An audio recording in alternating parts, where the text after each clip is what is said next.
На той стороне не вы, брат!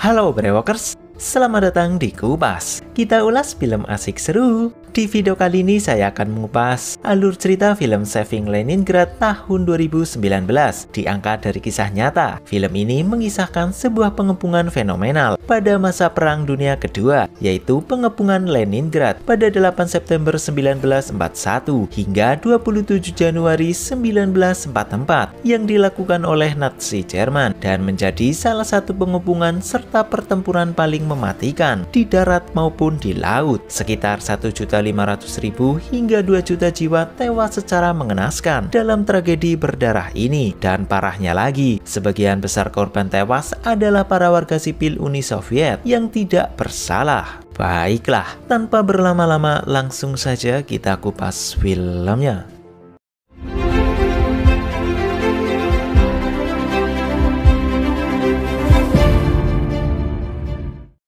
Film diawali dengan memperlihatkan seorang nenek-nenek yang tengah diliput oleh awak media. Fotografer. Сидит, я стою рядом, а ночью. Sang nenek yang diketahui bernama Nastia tampak tengah menceritakan masa lalunya, dan ternyata beliau adalah seorang penyintas Perang Dunia Kedua serta merupakan salah satu korban selamat dari tragedi pengepungan Leningrad. Scene kemudian mundur menuju beberapa puluh tahun sebelumnya, tepatnya pada 16 September 1941, di mana saat itu Nastia yang masih remaja terlihat sedang mengemasi barang-barangnya guna untuk pergi menuju tepi Danau Ladoga bersama pacarnya untuk dievakuasi menuju kota lain, karena diketahui kota Leningrad ternyata beberapa wilayahnya sudah terkepung oleh pasukan Nazi Jerman. Setelah menunggu beberapa menit, pacarnya yang merupakan seorang kadet artileri bernama Kostya akhirnya datang untuk menjemputnya, dan tanpa berlama-lama Nastia pun langsung berpamitan dengan ibunya. Давай, быстрее. Нас ждут.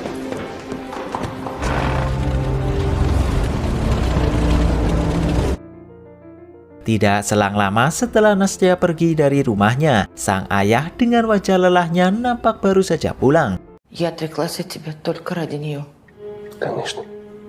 Dan ternyata ayah Nastia itu baru saja pulang dari penjara, bukan karena ia bekerja di sana, melainkan ia ditahan akibat dituduh menjadi mata-mata bagi pihak Nazi Jerman. Kepulangannya kali ini pun hanya untuk mengabarkan kepada istri dan anaknya tersebut bahwa dirinya sudah tidak lagi ditahan, namun sebagai gantinya ia akan dikirim ke garis depan untuk ikut bertempur melawan pasukan Nazi Jerman yang dari hari ke hari makin intens melakukan serangan.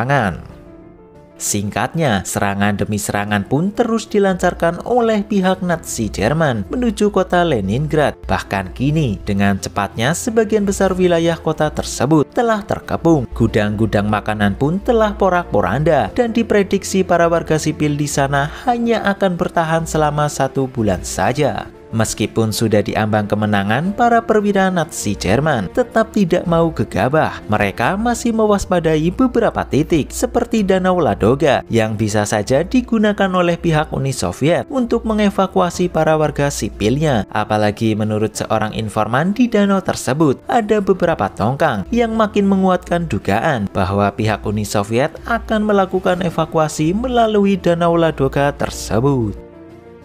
Dan benar saja, dugaan tersebut nyata adanya. Pihak Uni Soviet terlihat akan mulai menjalankan proses evakuasi gelombang pertamanya dengan ditandai beberapa para warga sipil yang sudah memenuhi tepian Danau Ladoga.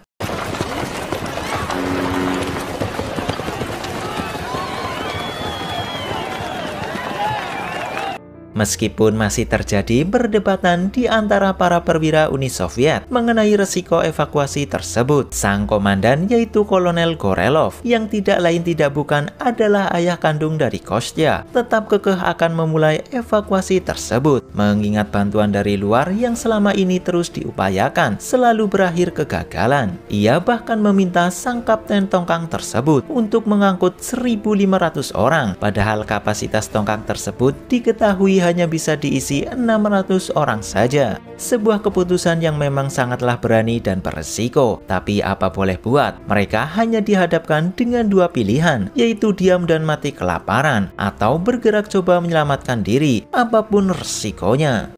Я настоял на том, чтобы баржа была загружена под завязку. Kolonel Gorelov kemudian menegaskan bahwa dirinya lah yang akan bertanggung jawab penuh terhadap evakuasi tersebut, dan bahkan anaknya akan diikut sertakan dalam tongkang evakuasi tersebut.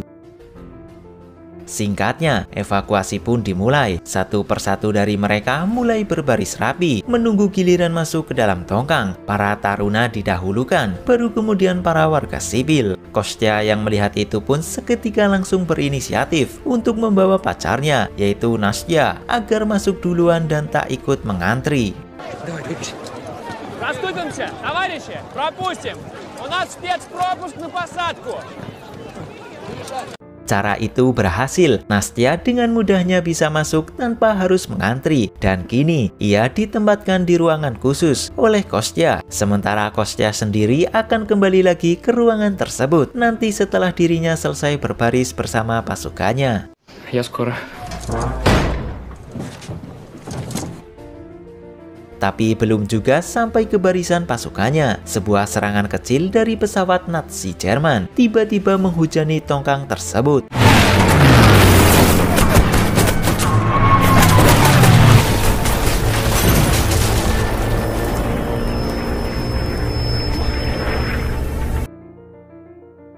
Tidak selang lama setelah serangan udara tersebut, kabar buruk kembali datang, di mana para kadet artileri yang sebelumnya akan diikut sertakan untuk dievakuasi sekaligus untuk mengawal tongkang tersebut tiba-tiba dibatalkan. Markas pusat Uni Soviet justru akan menugaskan para kadet tersebut, termasuk Kostya, untuk bertempur di garis depan. Артиллерия! Стой! Раз, два! Para kadet artileri itu pun akhirnya berbalik arah dan kembali ke titik kumpul sebelumnya. Не сметь рубить канаты! У меня есть предписание от филармонии. Все, отбой! Di sana mereka semua langsung diberitahu oleh Sersan Bakin mengenai detail misi yang akan mereka jalankan. Dan di saat bersamaan, Kostya tiba-tiba dipanggil oleh utusan sang ayah untuk segera menuju ruangannya. Sesampainya di ruangan sang ayah, Kostya ternyata diminta untuk berganti seragam menjadi seragam taruna angkatan laut agar dirinya tetap bisa ikut dalam tongkang tersebut. Kostya pun seketika menolak. Ia sama sekali tidak mau menuruti perintah ayahnya. Ia bersikeras akan tetap ikut bersama pasukan artilerinya menuju garis depan. Namun apa boleh buat, sang ayah tetap memaksanya untuk berganti seragam karena bagaimanapun semua itu demi kebaikan Kostya. Terlebih lagi, perkataan sang ayah tempo hari di depan para perwira lainnya yang salah satu perkataannya adalah mengikut sertakan Kostya dalam tongkang evakuasi sudah tercatat dalam tulisan dan sudah dikirim ke markas pusat Uni Soviet sebagai bentuk pertanggungjawaban, dan apabila itu dilanggar maka seluruh keluarganya akan dihukum mati. Болтать, Костя. Ты можешь ее почитать. Я не могу отменить свое решение. Adegan berpindah menuju atas tongkang, di mana kini baik para taruna maupun para warga sipil semuanya sudah berhasil masuk ke dalam tongkang tersebut, dan tidak lama lagi tongkang itu akan segera berlayar. Грузка окончена. Команде приготовиться к отходу. Nastya yang sudah cukup lama berada di ruangan khususnya itu pun memutuskan untuk keluar. Ia bahkan berencana untuk turun dari tongkang tersebut setelah melihat para kadet artileri batal untuk ikut dievakuasi.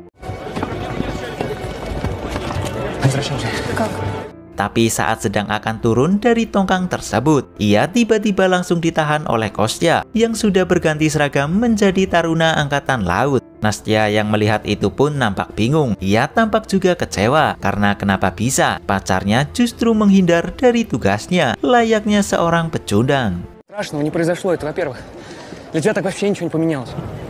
Этот человек все про тебя понял. Di sisi lain, saat Kostya sibuk berjibaku dengan pacarnya, para rekan-rekannya yaitu kadet artileri terlihat mulai berangkat menuju titik kumpul terakhir pasukan Uni Soviet dengan dipimpin langsung oleh Sersan Bakin. Это ты вас курсанта Баренцева! У него подошвы горят! Товарищ комроды! Шел к отцу и не вернулся в строй! Tapi rupanya kabar tersebut dengan cepatnya didengar oleh pihak Nazi Jerman yang bahkan tidak hanya tahu akan info tersebut. Pihak Nazi Jerman juga sudah tahu bahwa di Danau Ladoga ada sebuah tongkang berisi para warga sipil dan taruna yang siap berlayar. Lantas mereka pun tidak tinggal diam. Para perwira Nazi Jerman tersebut berencana untuk menghancurkan tongkang itu. Kita kembali lagi menuju para kadet, di mana kini mereka akhirnya sudah sampai di titik kumpul terakhir pasukan Uni Soviet. Yang mana di sana ternyata ada juga ayah Nastya. Seperti yang kita tahu, ayah Nastya memang sengaja dikirimkan ke garis depan oleh pemerintah Uni Soviet setelah ia dianggap menjadi mata-mata bagi pihak Nazi Jerman. Вчера мы ушли с той стороны. И сегодня обязаны с вашей помощью, бойцы. Setelah diberi arahan oleh komandan pasukan, Sersan Bakin beserta yang lainnya pun langsung bergegas menuju garis depan. Все понятно? Так точно. Умирать так с музыкой. Sesampainya di garis depan, pertempuran pun langsung pecah.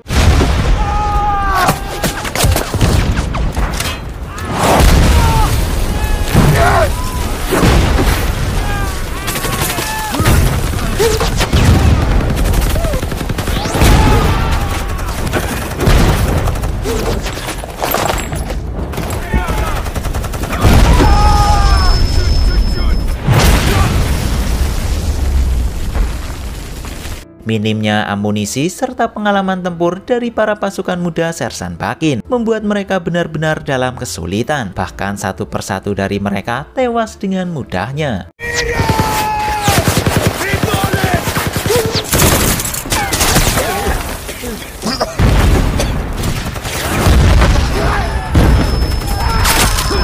Ayah Nastya yang ikut ambil bagian dalam pertempuran tersebut pun nampak kocar-kacir. Ia benar-benar tak menyangka akan berada di situasi yang semengerikan ini.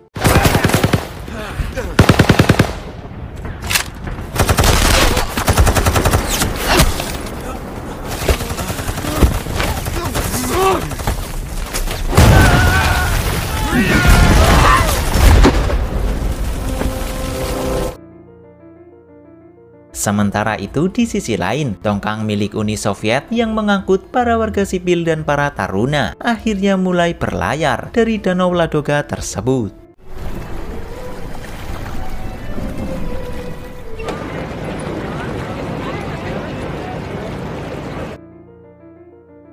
Kita kembali lagi menuju Sersan Bakin beserta pasukannya. Menyadari bahwa strategi maju secara bersamaan mudah dideteksi musuh, Sersan Bakin pun akhirnya mengganti strateginya dengan membagi pasukannya yang tersisa menjadi 2 unit, di mana unit ke-1 akan membukakan jalan, sementara unit kedua akan menunggu sembari membackup dari kejauhan.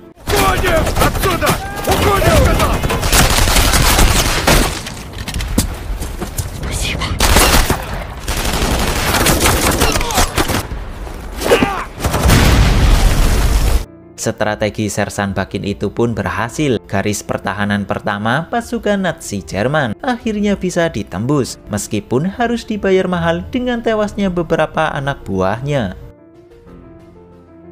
Pertempuran terus berlanjut, di mana kini Sersan Bakin beserta pasukannya nampak benar-benar berada di ujung tanduk. Pasukan Nazi Jerman di garis pertahanan kedua sepertinya masih terlalu sulit dan masih terlalu kuat untuk mereka tembus.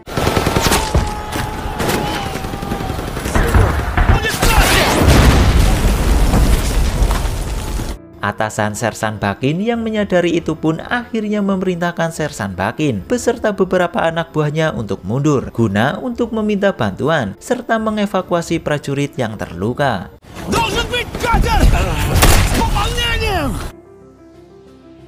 Di tempat lain, tepatnya di atas tongkang, para taruna angkatan laut nampak sedang dikumpulkan untuk kemudian diabsen. Andrei! Ya, Sherbini! Я. Sungguh sial bagi Kostya saat semua nama taruna ada di daftar absen. Hanya nama dirinya lah yang tidak ada, karena sejatinya dirinya memang bukanlah taruna angkatan laut, melainkan kadet artileri angkatan darat. Lantas hal itu pun dengan cepatnya langsung disadari oleh polisi militer Uni Soviet yang kebetulan ada dalam rombongan evakuasi tersebut. Девчонку, что ты покрываешь? И за борт! Без суда и следствия! Dan tanpa banyak basa-basi, sang polisi militer itu berencana akan membawa masalah tersebut ke pengadilan militer. Di malam harinya, saat sebagian penumpang tongkang sedang terlelap tidur, petaka melanda. Gelombang besar yang disertai angin kencang mulai menerjang tongkang tersebut.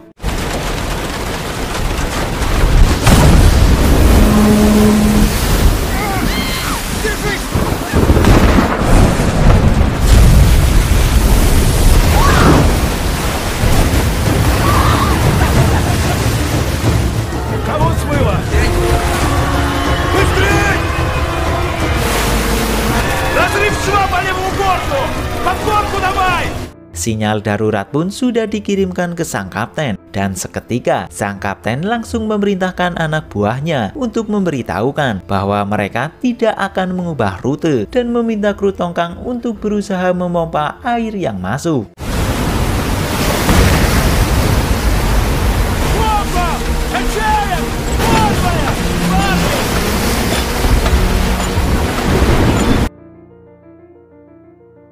Beruntungnya, setelah cukup lama dihantam gelombang dan angin kencang, tongkang tersebut syukurnya berhasil bertahan. Air yang tadinya masuk pun perlahan berhasil diatasi. Tapi di saat kondisi tongkang yang mulai kondusif, sebuah petaka nampak akan menghampiri mereka lagi. Karena kini, pihak Nazi Jerman yang sudah mengetahui secara pasti posisi terkini dari tongkang milik Uni Soviet tersebut, seketika langsung mengutus 2 pilot terbaiknya untuk membombardir tongkang tersebut.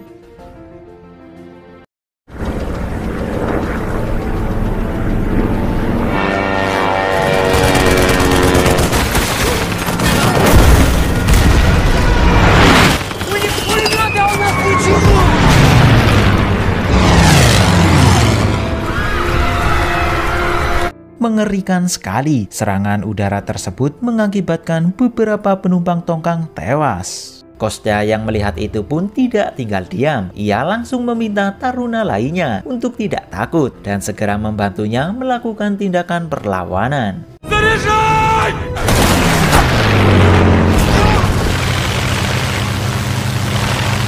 Dan luar biasanya, berkat tindakan berani Kostya beserta rekan-rekannya, 1 pesawat Nazi Jerman mengalami kerusakan. 1 pesawat Nazi Jerman yang mengalami kerusakan itu pada akhirnya tidak mampu bertahan. Melihat rekannya tewas, sang pilot Nazi Jerman yang tersisa akhirnya langsung mengurungkan niatnya untuk kembali ke markas. Ia justru berbalik arah dan akan melampiaskan dendamnya itu.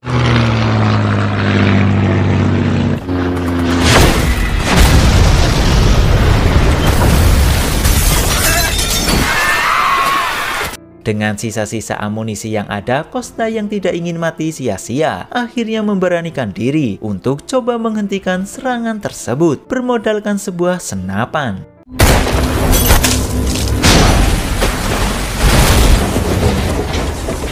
Benar-benar luar biasa, hanya sekali tembakan dari senapannya itu, Kostya akhirnya berhasil menghabisi pilot tersebut.